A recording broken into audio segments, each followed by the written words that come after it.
From breakout rookies to second round guys trying to finally carve out a role in this league, this is everything Summer League is about. We've seen Cooper Flag sit up here and score 31 points in his second ever Summer League game, and the Mavericks decide that's all we need to see and immediately sit him. But then on the other side, we've seen Ace Bailey have a couple games in Summer League where he hasn't done too well, but he's out with an injury right now. Regardless, this just shows you the range of Summer League. And in this video, I kind of want to more so focus on the guys who have shown a bunch of different breaks and just shown that they could be legit NBA players in Summer League. I don't think that we should get Summer League misconstrued. Summer League's importance, and in my opinion, the reason behind Summer League is so we can get some look at the rookies and allow for the rookies to get some action in their first ever NBA time, like in their first couple of games in the NBA. But it's also for the second year, third year, or however many players who haven't yet carved out a role in this league and are still trying to figure out what they can provide in the NBA. This is their avenue for them to kind of prove to the team that signed them that they should belong on the team and they belong on the NBA roster. And it's been a couple of different players who have showcased this throughout this entire Summer League. Now, the first guy I absolutely have to talk about is none other than Kyle Filipowski for the Utah Jazz. Now, before I start that, let me take y'all back. Kyle Filipowski was one of the highest rated recruits coming out of high school, and coming out of when he went to Duke, he was looked at a guy who was going to be a top pick. I was a big fan of his.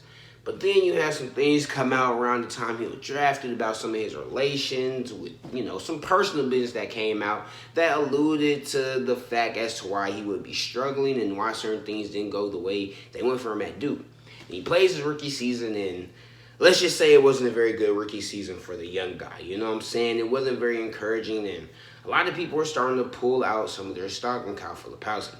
But then Summer League comes, and throughout Summer League, Kyle Filipowski has looked like the far and away, not only the best player on the Jazz, but the best player in the entire Summer League. Like, even when it was in Salt Lake and they were going up against the Sixers and all these other teams, he was dominating the court. He just looked far and away better than everybody else. From the shooting strides that he was taking, from still providing a good level of defense, to just being able to have such a big advantage as a size, as a creator on offense. He just was the best player out there, and we saw that in Las Vegas as well, most notably in the game against the Spurs where he gets a big dunk for the to tie the game versus the San Antonio Spurs. But as we know, bro would go on the other side and he would hit the fadeaway to win the game, whatever. Kyle Filipowski played phenomenal in this game, and he had 32 points, and he has had a multitude of performances so far like this. And it's a big reason why, honestly, out of all of the prospects that we have seen so far for this Utah Jazz rebuild, whatever they have going on, Kyle Filipowski has looked the best out of all of them so far. Now, the next guy I have to mention right behind him is none other than A.J. Mitchell for the OKC Thunder. Now, A.J. Mitchell shouldn't really be that big of a surprise to anybody. This is a guy who already just a couple weeks ago was playing legitimate minutes in the NBA Finals for a team that went 7 games and eventually would win the NBA Finals. And A.J. Mitchell was out there killing. It's not like he was just some regular old role player getting throwaway minutes at the end of the game. No, he was coming in the first and second quarter and providing the Thunder some real value out there on the court. And in Summer League, he has been killing and showing everybody why he was getting minutes in the NBA Finals. He's been out there showcasing how great he has been on offense as the guy. In OKC, A.J. Mitchell is not going to get a lot of opportunities to have the ball in his hands next to a Jalen Williams, next to a Gilgeous-Alexander, and next to a Chet Holmgren. I mean, that's just not going to happen. It's just not in your future, bud.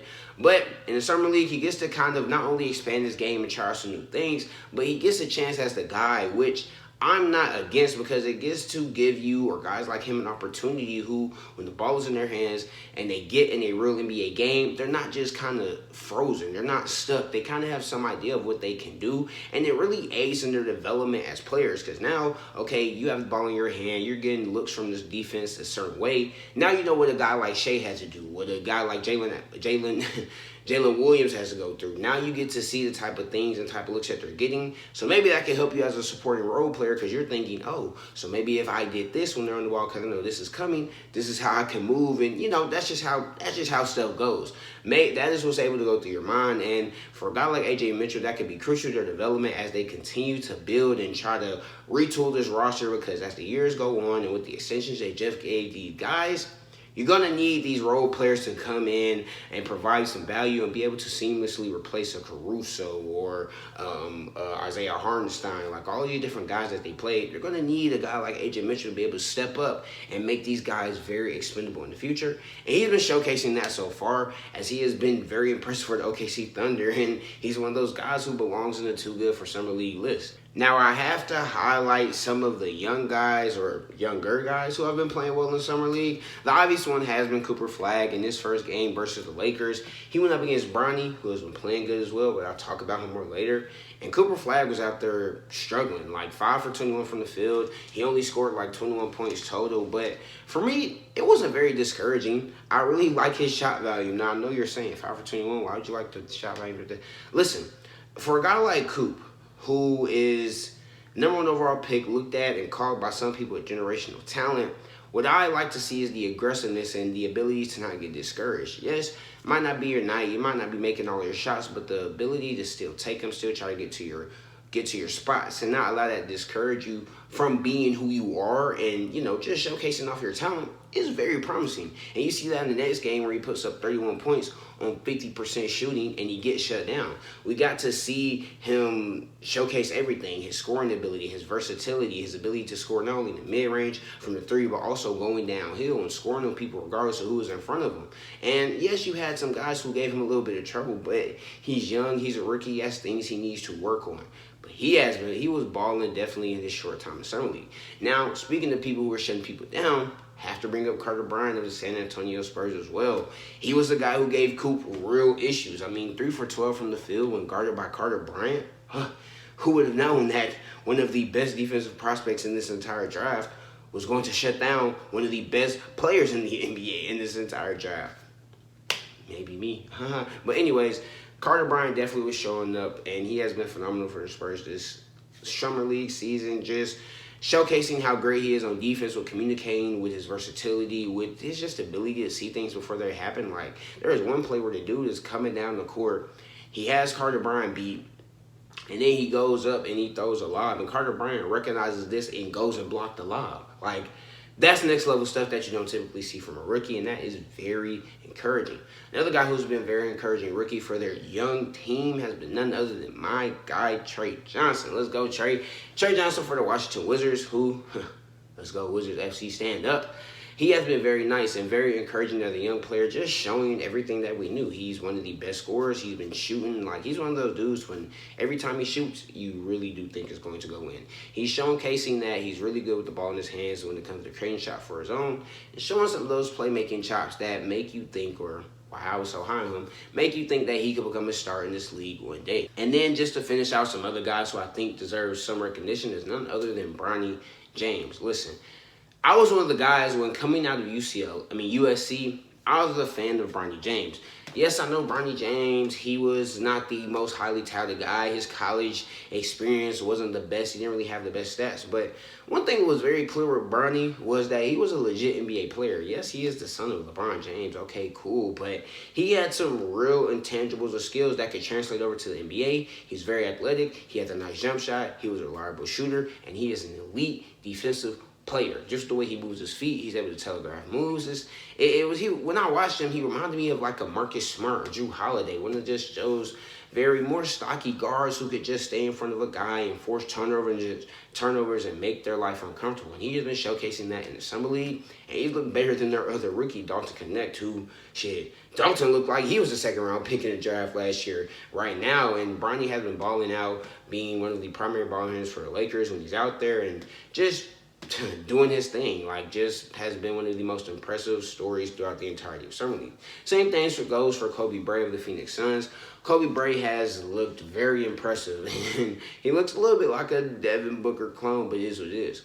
We knew coming to the draft that he was one of the best shooters in this entire draft, just had a remarkable ability to shoot from beyond the arc, and he's showcasing that in the Summer League, but he's also showcasing some more of his skills when it comes to being on the ball, whether it be the ball handling, things of that nature. That's very encouraging to see for a Suns team that is really just looking for anything that will stick with any of the young guys that they have. You just you just brought out Bradley Beal, traded away KD. Now you have a Devin Booker, Kama Maluwach, It's time to see what's going to stick and who can really be out here and play next to Devin Booker on the Phoenix Suns as they move into the next phase of whether it's a rebuild, retool, whatever it is. They just need something to happen, and a player like Kobe Bryant really showing out for them in Summer League is really, really good. Ron Holland has been phenomenal in Summer League as well. I can't believe I was going to get out of this video without talking about how great Ron Holland has looked. He is up there, honestly, with Kyle Filipowski, who throughout the entirety of Summer League that he has played, he has clearly taken a leap when it comes to shooting the ball from beyond the arc. Like, Ron Holland was a guy who didn't shoot the ball at all. And even coming out of Texas, that was one of the main concerns of him. Can he shoot the ball? Can he get the jump shot? And, boy, that jump shot is working. You can tell he has been working on it over the offseason, and it is showing as he is shooting, like, very confidently from behind the arc, but also at a very good rate. He's also getting downhill at will. He's also getting his teammates involved and being a leader.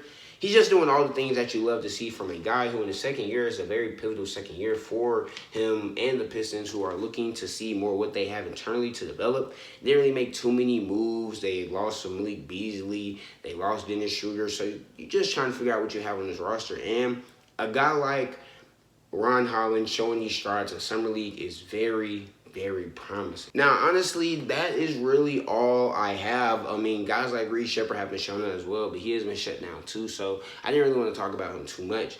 But this is what the Summer League is for. I really do enjoy seeing these young guys come out here and just show out in Summer League, because that is what it is all about, and it is very, very encouraging to see. But that's just all I have. Let me know how you guys feel in the comments. How do you guys feel about what you have seen so far in the Summer League? Let me know what names you think I left out.